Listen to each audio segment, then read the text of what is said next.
లేదు సార్ ఆడ. మేమేమనుకుంటున్నామంటే Friday night ఏమన్నా చనిపోయుంటది. ఊరినే చనిపోయిండే శవానికి ఇట్లా ట్రీట్‌మెంట్ చేస్తన్నారు. అట్లా ఇట్లా అని నాకనిపించి ఇట్లా ఫోటోలు, వీడియోలు తీస్తే అప్పుడు వాళ్ళు డాక్టర్లు తీసుకొని అది వీడియోలు, ఫోటోలు అన్నీ డిలీట్ చేసేసి వెంటిలేటర్ లేకోకుండా కింది వరకు తీసుకొచ్చేసి చనిపోయిండే శవాన్ని మాకు అప్పగించుండగా నేను పల్స్ చెక్ చేస్తే గిన డాక్టర్ తేజ గారు ఉండుకొని నా మీదే అరిసినాడు.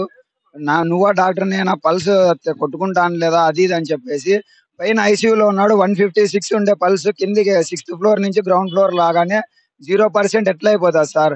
వీళ్ళే ఏమో చేసేసినారు సార్ మా తమ్ముని. కండిషన్ మేము అడిగితే గిన పోయి ఇప్పుడే కన్నులు తెరిసింది అట్లా ఇట్లా అని చెప్పి నర్సులు చెప్తున్నారు.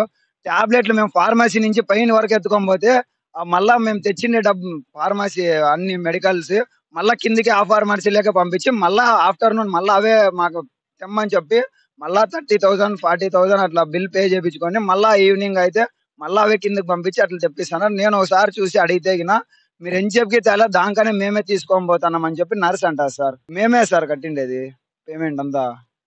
మేమిప్పుడు కట్టి ఫార్మసీలో తీసుకొని పైకి పోతాం ఇట్లా ఆమెకి మా అత్తమ్మకి చూపించడానికి. వాళ్ళు సర్లే మీరు బయటికి వెళ్ళండి అని చెప్పి మమ్మల్ని 1 మినిట్ కూడా అక్కడ ఉండనివ్వట్లేదు సార్ ఆడ. మేము అట్లా అవన్నీ ఇచ్చేసి పక్కనకొస్తేనే ఫార్మసీలో ఉండేవాళ్ళు మళ్ళా పైకి రావడము. వేరే రూట్ నుంచి మేము తెచ్చిండే ఫార్మసీ వాడిని మళ్ళా కిందకి తీసుకొని పోయి మళ్ళా ఫార్మసీ రూమ్‌లోనే పెట్టడం వీళ్ళంతా చేస్తున్నారు సార్. ఆ కళ్ళకి ప్లాస్టర్‌లు అవి ఎందుకేసినారో వాళ్ళకే తెలియాల.